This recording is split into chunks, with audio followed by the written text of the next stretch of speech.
Hello. Welcome back to my channel or our channel. My name is Tommy Daniels. And I'm Shay Daniels. And I film about faith, relationships, property, lifestyle, and everything, and travel and everything in between. Today's video is a property related content. We're going to be talking about things we wish we knew before we built our house in the UK. Excuse my croaky voice. I'm still recovering from losing my voice, but it's almost there, but you probably can still hear croaky a little bit. Before we go into this list, as you can see, our background, well, for those of you that are returning, our background is different. And actually, people might think this is our house because we're talking about building. This is not our house. We're actually currently in Doha, Qatar. I know how you go somewhere like the hotel just inspires all your creative juices. That's why we're filming this.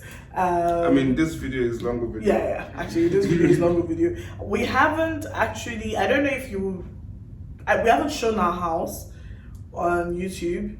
We haven't given you a tour, but there's a possibility that you will find it. We may film it before this video, but if we don't, go on my Instagram page. I have posted a reel, or we've posted a reel showing our house, a part of it or some part of it. So definitely go check that out, and we may post some pictures here and there in this video. But that's not the main point of this video. The main point is about like things we wish we knew before we built our house. And so if you're considering building your house, you're considering buying a house, particularly in the UK or even maybe outside, because I think some of the points would relate to you regardless of where you are. But even if you're not there right now, like you're not in the space to be able to build a house or buy a house or land, as the case may be, you should still watch it because you never know. Like, no knowledge is lost, as they say. Okay, enough of the rambling. Let's get into the video. So do you want to give us a bit of a background in sense? I'm guessing some people, this will be the first time we've seen us. So do you want to give them a bit of a background of who we are, why we decided to build our house, why didn't we just buy a house that was nice and done up? Do you just want to give that before we get into the video? Absolutely. So once again, I'm Shay Daniels, and married to this gorgeousness. I agree. I'm a full-time property developer and been doing this for a few years now. We love property, we invest in property, we've seen the rewards of property, so it's a no-brainer to buy a rundown property and do it up, especially because this is how we got into property in the first place. Yeah. So we usually just buy rundown properties for our home.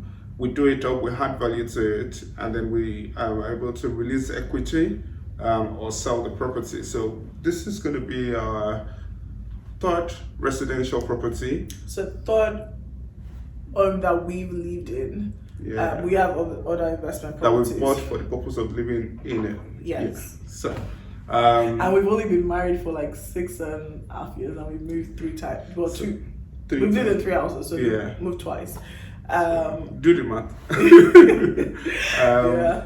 And then you I'm a finance director, so I still have a 9 to 5. And property, we do property developer. Property developer as well. So we do property business together. And then I'm a content creator, and I'm trying to make it big. So please subscribe to this video, like it, share, and if any of the videos I've done has ever helped you in any way, please leave comments and share them. And ask people to subscribe, please. All right, so we're gonna get into the video so that we don't, ramble too much. So Shay's made notes here, so we'll just run through it. So if you just start us off, and then I can just add to it as we go. So what's the first thing we wish we knew?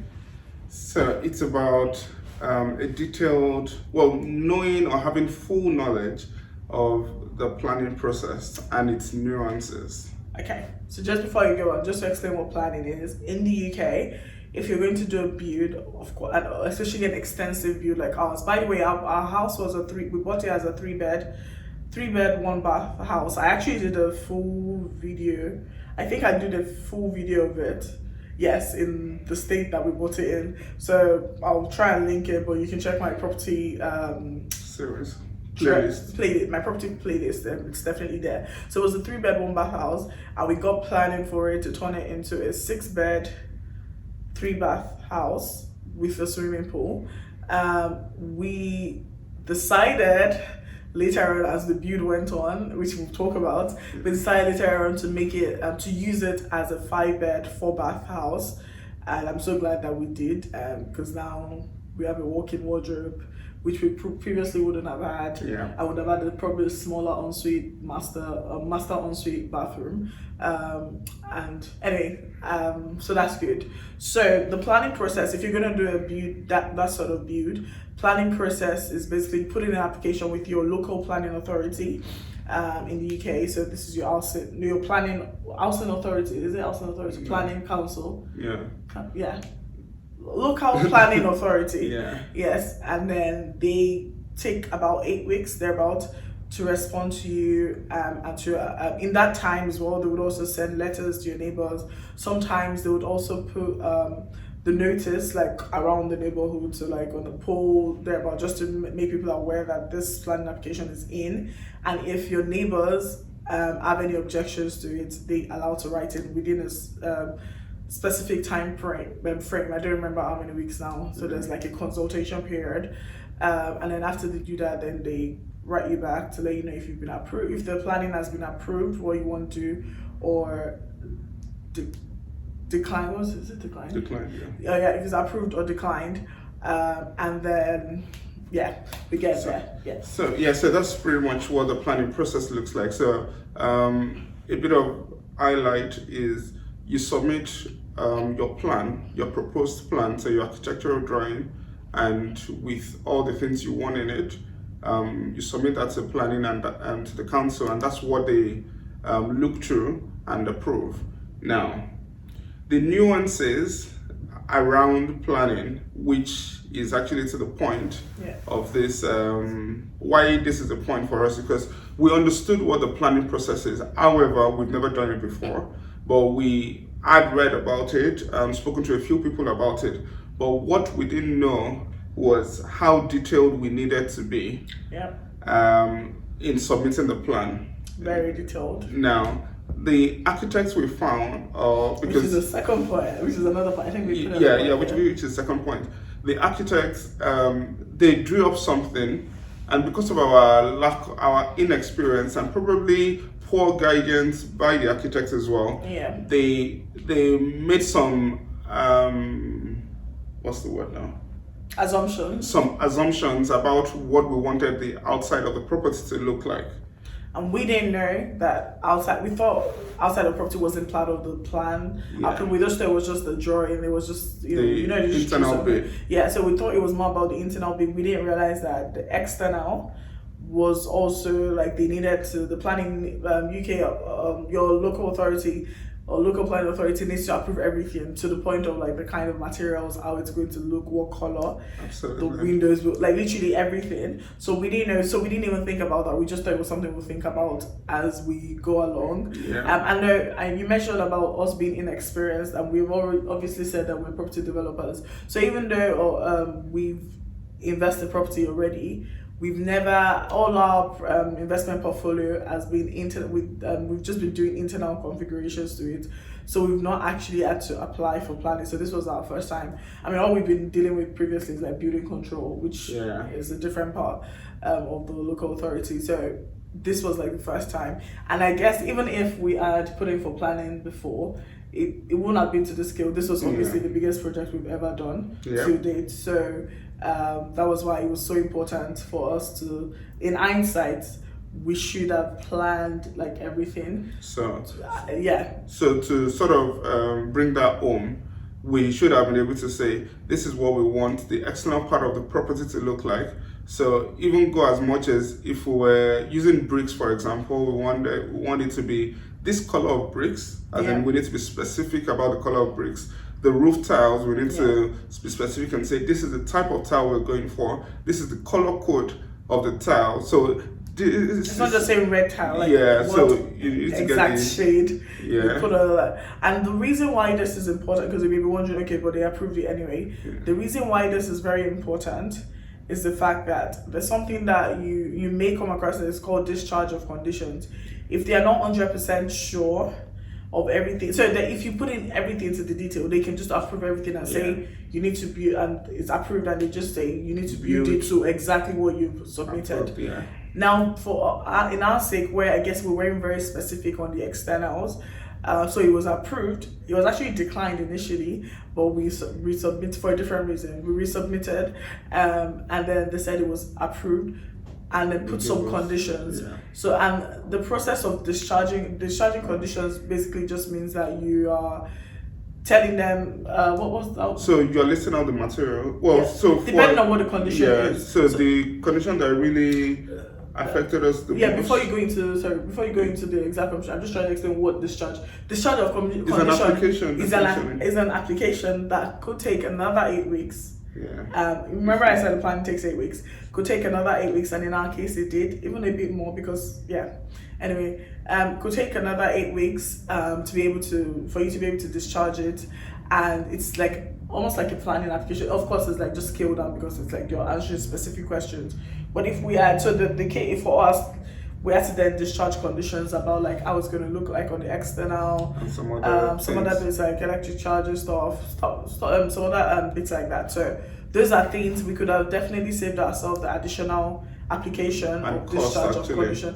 The cost is minimum. It was like £40 or something. No, that's the application itself. But remember that some of this thing we need an architect to do the drawing. And thankfully for some friends of ours, thank you so much. You know yourselves. who are architects who actually helped. And just to sort of explain why this is important, it's like doing something you could have done once. You're doing it twice. So you could have just paid for it once with the architectural firm, which they would have done anyway. It's just you specifying that this is how I want it to be, and that's the first thing that we wish we knew before we built our house. The second thing is choosing the right architects. Choosing the right architects. There's a short story that we're going to say. With choosing the right architects, I don't think there's so much to it as much as looking at their reviews, looking at their portfolio to see if they've designed something that you like. And comparing, speaking to different architects before you decide on the one that works for you. I won't be surprised if the architect we used, if someone else says, because they were recommended to us, and the person I didn't use them, but for someone else they could be perfect for them because they just work perfectly. But for us, and I guess us being first timers in terms of planning, then they weren't ideal for us. They really were ideal. So, and I think on our part as well is not like speaking to a few different ones to know like which ones, and also especially if you're doing this for the first time, why it's really important is that you then learn different things. I'm sure like when you're speaking to different architects, they will tell you like different things for you to be. So for all you know, if we spoke to like 3 or 4, one of them could have mentioned that you need to tell us what it's going to look like on the outside so that we can just submit it. And at that point you would know that that's something to think about. So it's important to speak to different architects. So a quick little story. This particular architectural firm, when they came, we did mention to them some of the things we wanted, which actually leads to the next point about must-haves. So we did, I think Tomi was very, very clear that she wanted a void. And guess what? When the drawing came out, there was no void. I told her, I literally said like the one thing and the only thing, that was the only thing I was like quite specific on, was I want a void. A void is basically a void space like from the top to the bottom. So like I don't want anything covering it. And they did the first design, the first draft. They had everything else but the void. And at that point we should have known that this is because it was we didn't even notice it immediately. I was looking at something, I was like, wait, was there a void? And I realized no, there was no void. So anyway, choose your architects correctly. That's something we wish we knew. And how important architects are in the process of building your house. Because they're bringing to life your desire, they're bringing to life your dreams of your home. So you've got to choose the right ones that you could work with. And some other thing to consider with architects is read the fine print. So for example, our architects, the architects we used, they apparently charge for review of drawings. after a certain number, even if it was their mistake. So at some point, they started billing us billable hours after we had made 2 corrections, which they missed in the first place. So yeah, make sure you go with the right architects. Number 3. Number 3 thing which we wish we knew before we built our house is deciding or agreeing on what our must-haves are, like for the all 9 yards. So what are the things that are extremely important to us in the house? I mean, we kind of decided on that. I think I'll probably say more of just not necessarily must-haves, but just being quite thorough with what you want to have, whether must-haves or not, like just things that you want to have. Yeah. Quite thorough to the point of, as we said, what the color of the external. Is it going to be bricks? Are you rendering it? If you're rendering it, exactly what are you rendering it? Are you part bricking and part rendering? The color of the tiles, the color of the windows. This is all external stuff. Yeah. I'm talking. Then obviously, like with the internal, like we'll come to that, is extremely important, because the last thing you want to do is keep changing stuff every week with the builders. The builders will not like that. You're going to waste a lot of money and spend a lot of money. You don't want to start where they built up stuff and then you start breaking it out because you've had an eureka moment, or light bulb moment. So you want to be quite specific, and to do this, we would encourage you to 100% drive around your neighborhood or just drive around houses that you like. 100% do it. Like, you will get inspiration for it. I mean, Instagram is great. If you go on my Instagram till now, like I still have so many home pages. At that point, like all my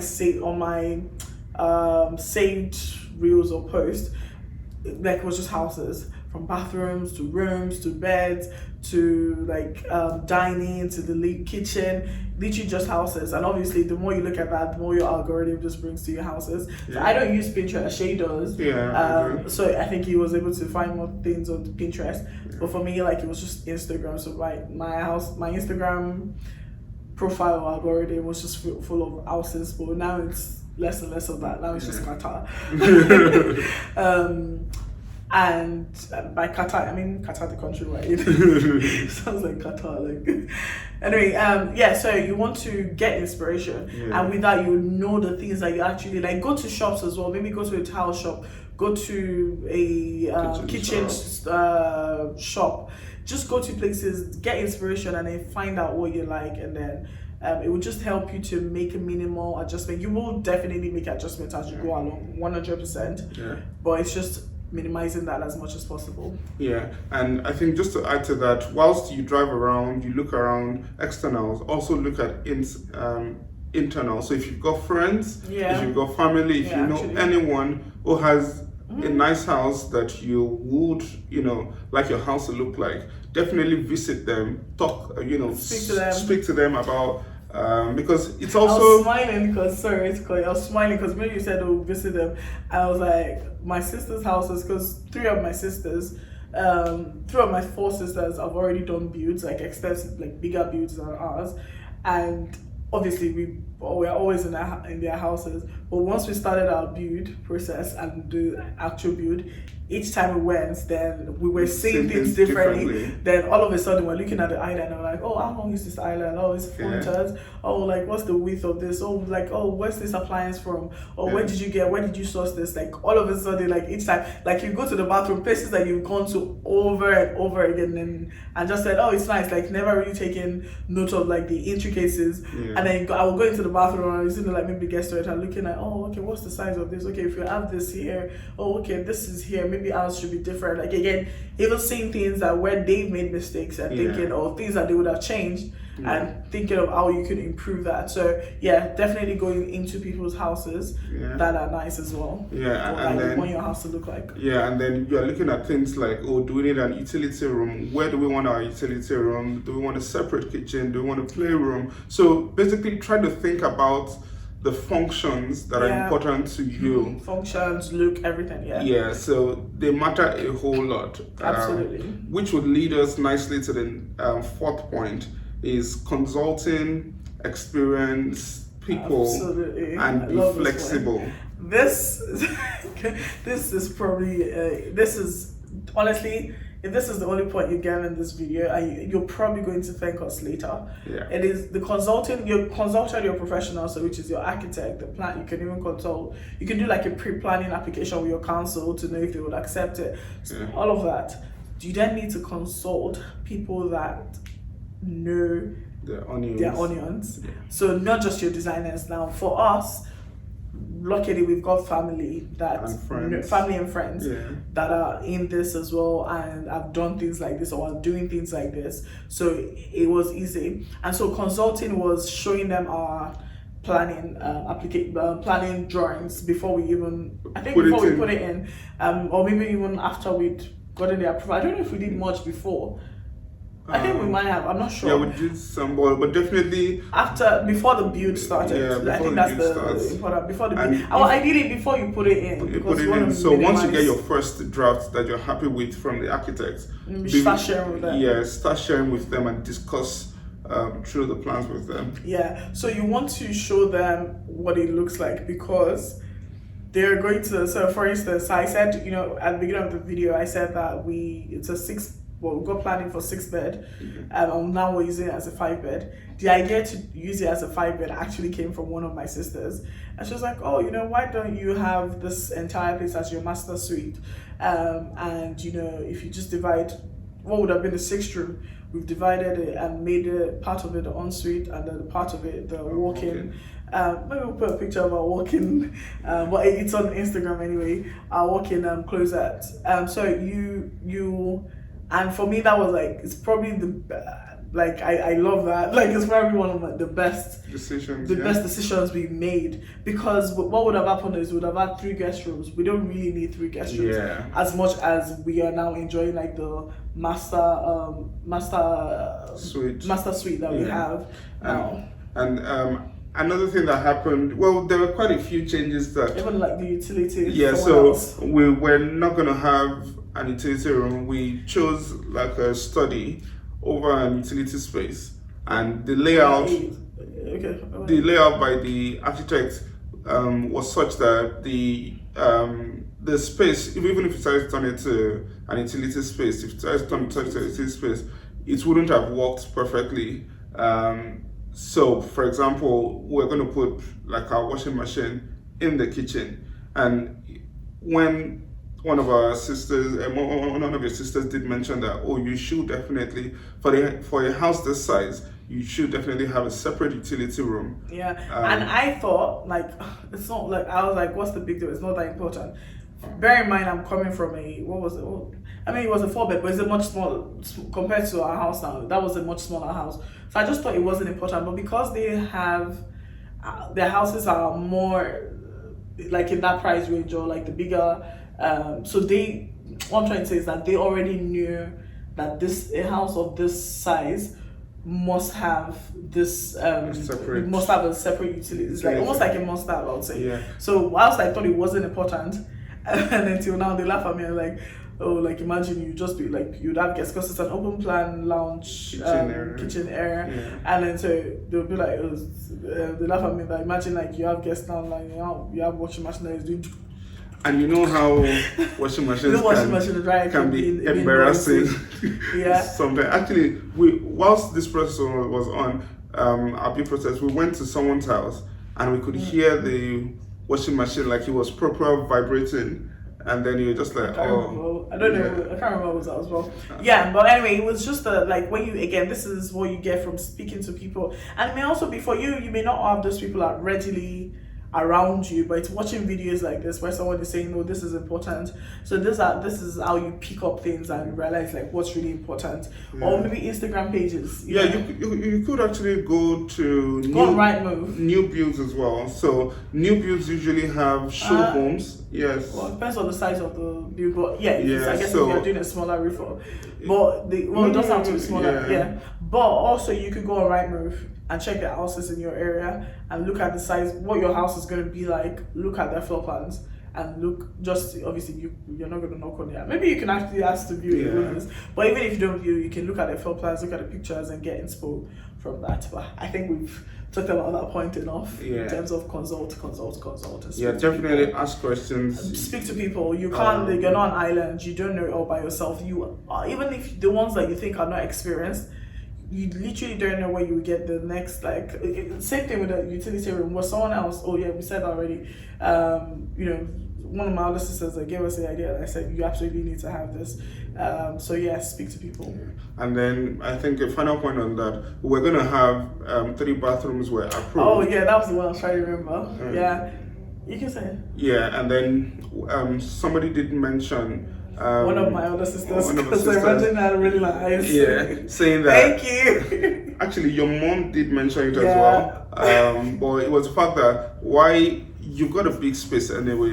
Why not have all ensuite rooms on a On the middle floor. On the middle floor, because we had the space, and yeah, we were like, oh no, but eventually we did. It cost us a bit more money in terms of the build, because the build has started at this point, but it was good. We're very happy with the outcome right now. So going on to the 5th point, I believe, is choosing the right build team and professionals to work with. I'll let you take the reins of this one. Now, again, because we've done this and we do this, you know, I do this full time, doing it for a few years now, you would expect that I would know more, which I actually did. So in terms of getting a building team, we had quite a few builders Quite a come lot of to quotes, actually. come to tender. So they basically, we show them our plan, and then they come to court and we have a discussion, and we did that. Now, when it came to selecting, obviously during this process, you're listening to them, you're trying to see what they've done, you're trying to see the level of their experience to make sure that they can handle the project, and as well, you're looking at the price they're quoting to make sure it's reasonable and it's within your budget frame. Now, when we finally sort of settled to, I think maybe the last 3, we wanted to see what they had done, and they were happy to show us around. Again, don't be fooled. Literally, don't be fooled, because a builder can take you to his mate's house. It can take you to Someone is made to, a house is made is working on, not necessarily. yeah. I mean, So we're not saying that was the case in our builders, we don't know. Yeah, but but they clearly, in hindsight, this was 100% the biggest project they had done. Whilst, you know, they were kind of posing to us as, oh, they have like such a large team, showing us that, oh, whilst one team is working here, they actually still have another one doing like a smaller conversion there. And so we just thought, oh, okay, you know, they had it figured out, but So yeah, this it wasn't the most pleasant experience. So this with is them, a- but they got it done. Yeah, this is a perfect example of when you're going for a job interview and you inflate your CV, you buff it up to make it look like you know everything, and then on the first day of the job, you're like, can I get help with this? And anyway, the point is, think about it. They're also trying to get a job, so they're trying to put their best foot forward, possibly exaggerating or over exaggerating their abilities. So not only do you want to see what they've done, you also want to potentially Speak to some of get their a referral clients. from the clients, basically. And then reviews are 100% important. I would say that reviews, even the reviews of these videos were great, weren't they? Yeah, but there were not a lot. So you want to get a lot of reviews, and when I say a lot, you're talking about 50, 100 reviews, because you are putting almost, a large sum of money, or it's a capital intensive project, so you can't afford to get it wrong. You've got to do your due diligence and just make sure that these are the right builders. And apart from the skill of the builder, another thing you want to do is, because this is a lengthy process, you want a team you can work with. So attitude matters a lot. You want a builder that is understandable, is not just about the business or the money, who is also after a good name or a good finish. So definitely, this is extremely important. Next point is managing the build team and expectations. You need to set your expectations. So as part of the earlier point of choosing the builder, once that is done, you guys need to sit down and set expectations. So expectations could include the type of finish you want. Yeah. you need to be extremely clear about that. We're very clear, but Yeah. So to different points. So there's the finish. There's the workmanship part of the finish, and there's the finish in terms of like the materials. Yeah. So obviously materials, we're sourcing materials, so we're fine on that. I think the finish of the workmanship leaves a lot to be desired. Yeah. So yeah, maybe just being clear. Yeah, and then you also want to set expectation in terms of building control, because you need to work with the government, with your local planning authority, to finish a certain degree of work. So for example, in our case, at certain stages, we had building control come to approve what was done. So the builder needs to know ahead of time that, we're working with the council, and sometimes the council might just come. The builder should know, if they know what they're doing, they should know their experience. They should know that they work with the council. Because what you don't want is a situation where you have your plans and all of that, and then building control comes around and says, oh, you need to do this, and the builder is trying to charge you extra for that. The builder should know that they need to be flexible in terms of that. The next point is lead times for procurement of finishing. Yeah. So this includes tiles, doors, windows, and go on. Yeah. So I can speak about this a bit. So again, we kind of found out, but I guess we didn't act on it. But some things are very long lead times. So things like kitchen, particularly things like kitchen, doors. If you're using a particular type of door, so we use like the Deanta doors, which are pre-finished premium doors. Yeah. So if you're getting doors from places like Aldi's or whatever, you can probably just pick those off the shelf. Easily, yeah. But depending on the type of doors that you're looking, they could have a long lead time. Our front door, we're trying to get, initially when we're asking around, they were saying it was gonna take 12 weeks or 16 weeks, and I was like, we need this thing in 4 weeks. And this was even around Christmas as well. So things like doors, windows, kitchen. Your kitchen is especially if you're not getting the kitchen from the UK. Yeah. So we have a German kitchen, and I think how long did they say it was going to take? I think 12 weeks, 8 to 12 weeks. Was it that long? Yeah. Yeah. I mean, they were actually even quick with the kitchen, but I think we kind of got on the kitchen quite early because we already knew that this was going to take time. It was going to take time. I think with the doors we were told, but we kind of didn't really act on it, and also kind of working with a bit of a not tight budget, but just trying to manage finances.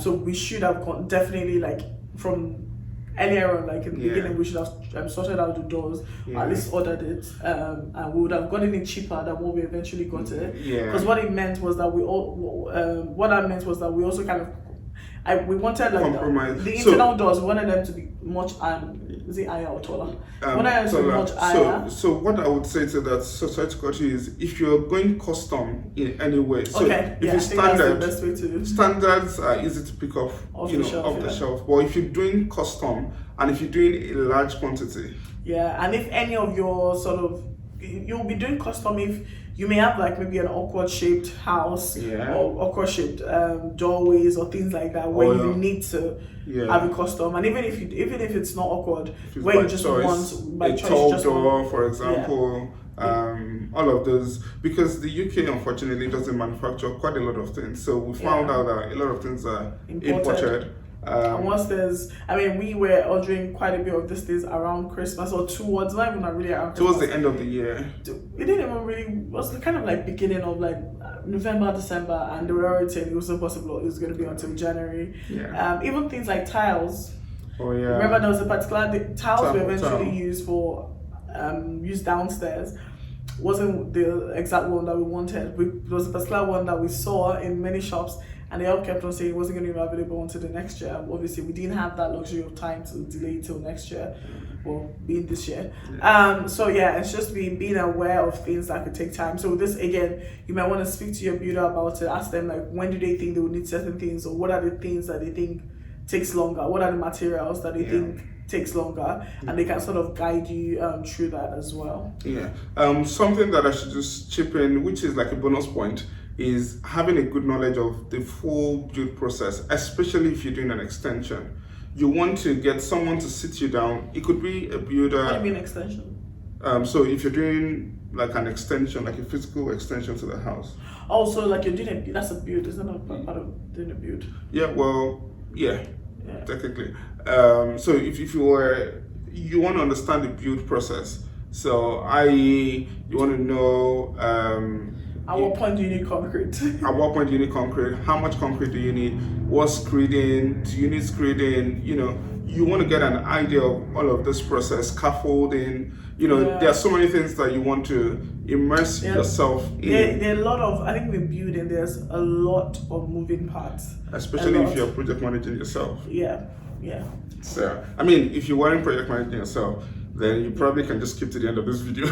Not really, but I mean, you should know. Yeah. So, how many points have we got left? I'm not sure. I think we're on number 7. Coordination with professionals. This is because we were project managing ourselves. This meant that we needed to work with these professionals. I'm not sure there's much you can do. What do you mean? So, say for example, how do you work with? Because we were, so say for example, like waste management and with the build process. Let's keep this quiet. The video is quite long. Expectation and time. Talk about that. Okay, we can't talk about time. What else? The amount of work required to live in the world as kids. Okay. Rule of prayer. Look how much. This is they're too long. They're too long. We'll do the timeline. The amount of work, you can skip that can be in the timeline, not a separate point. It's not really the amount of work, just the time. Dealing with neighborhood, yes. Rule of prayers, yes. Rule of local merchant, no, you can skip that. Material sourcing, you can skip that too. You can't skip that. You can skip that because you don't. It's not where you're going to source material now. And so, because we haven't clearly stated that we source our material, you can just say it as a point as it goes. Okay, so you skip the one about amount of work requires and budget. I've got it said already. So the next point is timelines, and I think that you need to be realistic about timelines. For us, our builder was very, very optimistic, probably too optimistic and unrealistic. Yeah, I think that's the word. It was unrealistic, and we gullibly believed him. Yeah, because why this is extremely important is if you know the timelines. Naively believed him, Yeah, if you know the timelines will take you to do your project, you'll be able to plan for alternate accommodation if you need to. So that is important, and I think we started getting frustrated when we had exceeded the timeline, even the contingency timeline we had put in, we had gone over it, and then in hindsight, speaking to other people who've done this, they keep telling us that 6 to 8 months is a very good timeline to do the size of projects you did. I mean, if we had known, because our builder told us it was going to be half that time, so that led to some frustrations with ourselves. So it's just, I guess, be realistic. So maybe this is also where speaking to multiple people or multiple professionals, maybe multiple builders come in. So that may also even give you an idea of if they know what they're talking about. Because if someone is telling you it will take 6 months and another person is telling you they can do it 2 weeks, then there's a disconnect somewhere and someone is lying. So and especially if you're building in the UK, weather is very interesting. So some things you can't do when the weather is having a few days. So you should definitely plan the weather into your timelines as well. The next thing is neighborhood etiquette. Very important. This is extremely important, and it's quite simple. It's not a law. You don't have to do it, but for your peace sake, you should do it. So especially if it's a project where you're going to live, so you're building your own house. It's not just the development that you're developing and moving on. From even with that, you should not be nasty to people. So it's simple. It's things like telling your neighbors before you even put in the plan.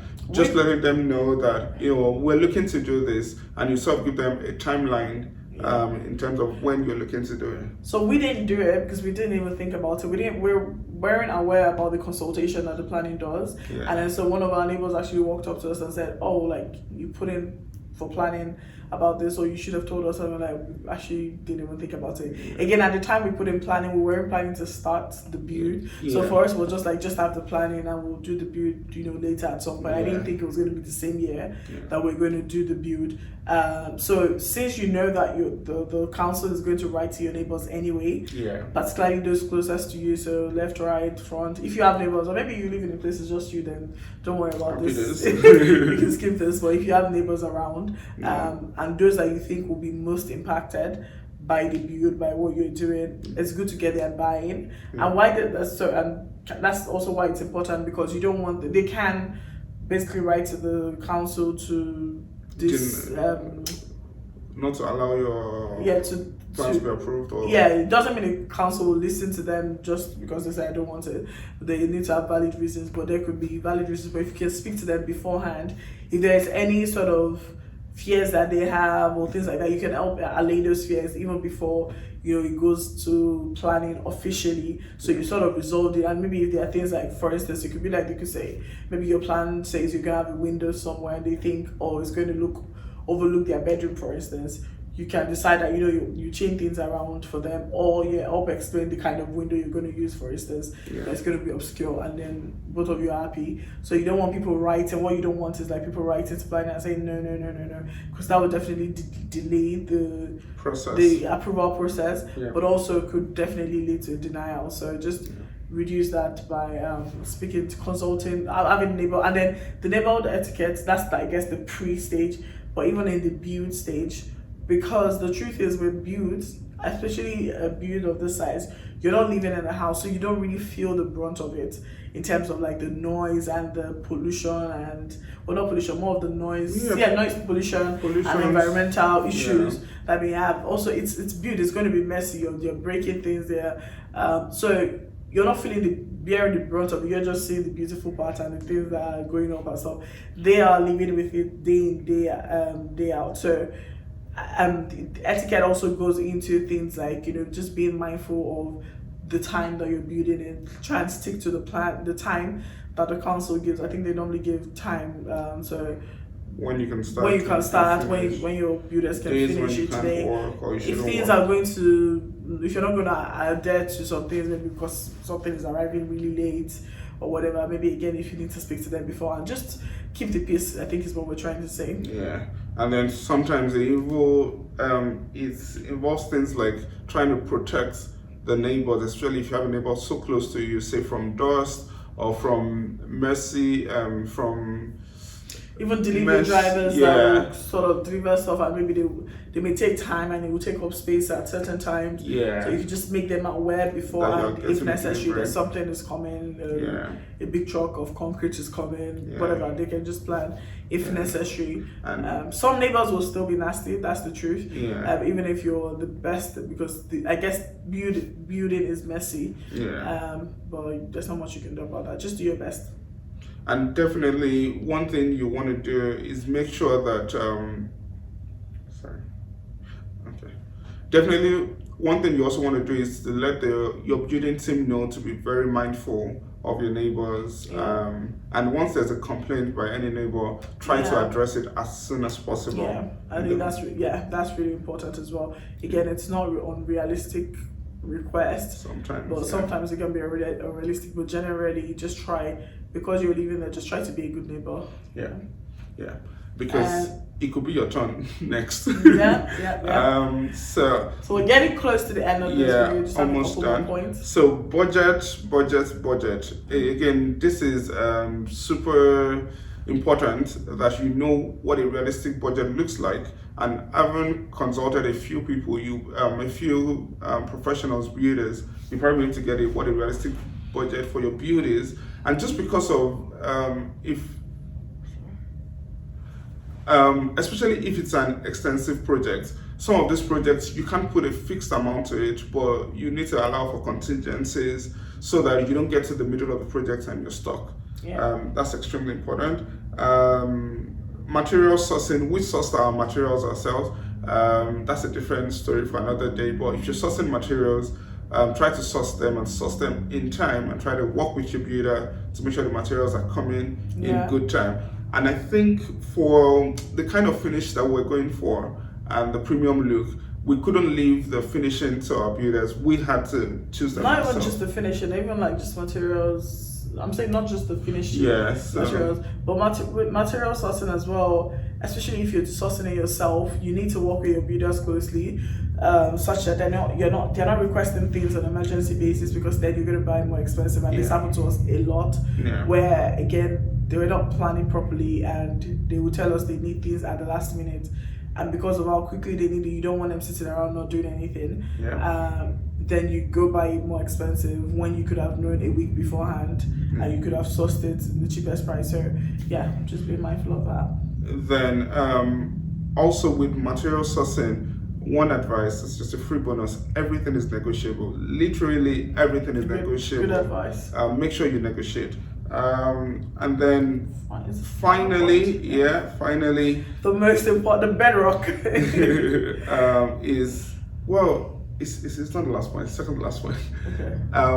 God, or the role of prayer, is extremely important. There's a scripture that says, except God builds a house, they labor in vain those that build it. And it's so true, honestly. Like, you need God. Like, if you're, obviously we're Christians, and we believe in God, so we know that we needed God, because there are so many parts of this that could have gone wrong. In fact, we're on the brink of going wrong, but I know that God kept it. And God literally kept it together. And He helped us such that He really helped us.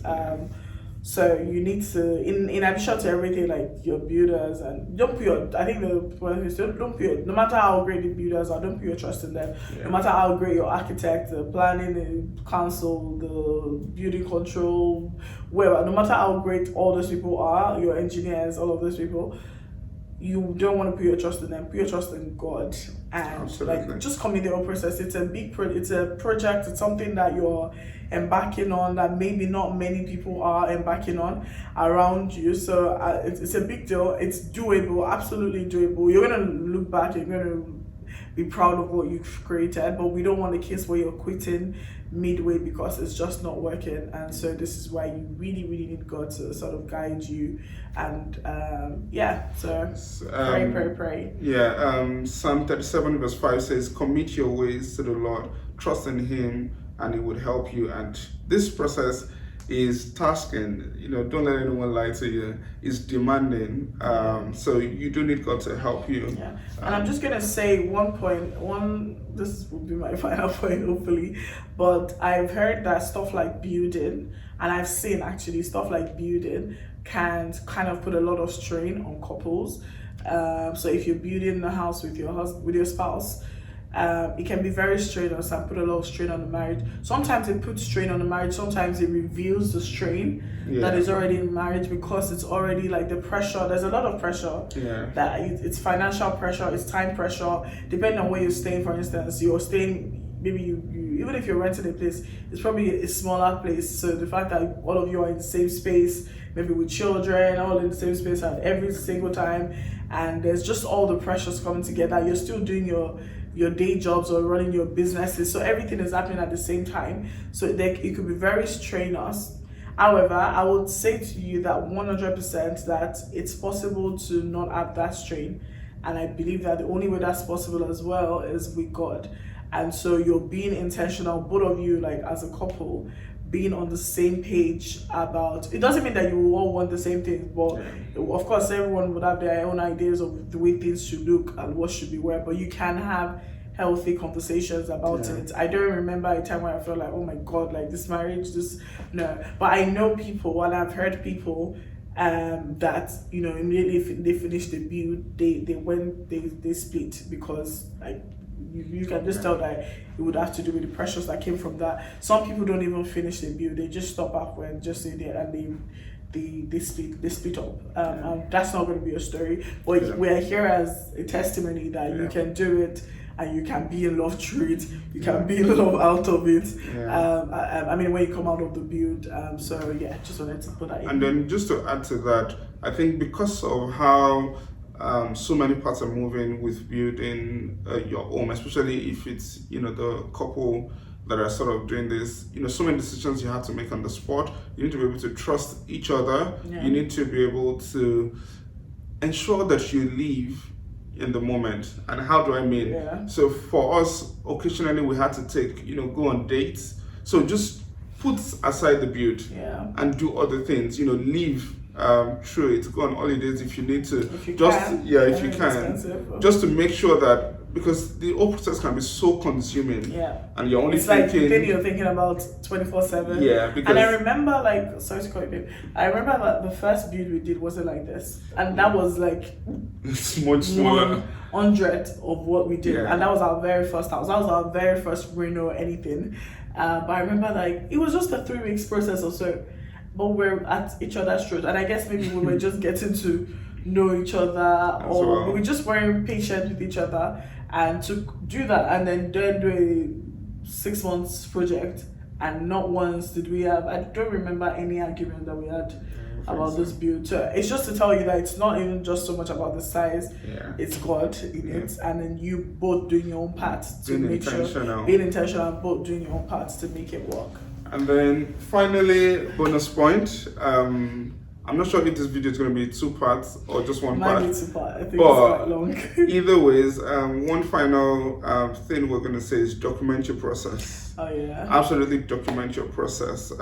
Either by taking pictures, videos. It would help you appreciate and talk people through your journey.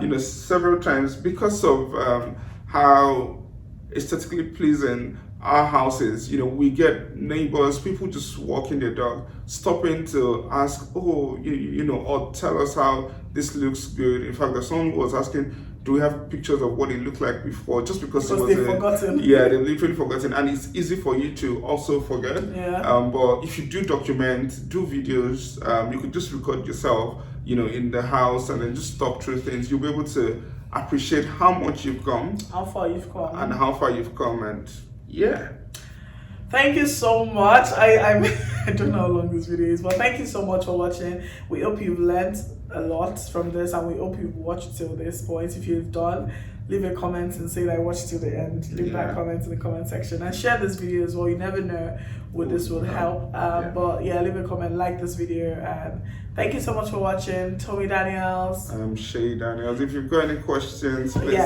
put them in the comment. And we would respond. Thank you. Goodbye. Bye.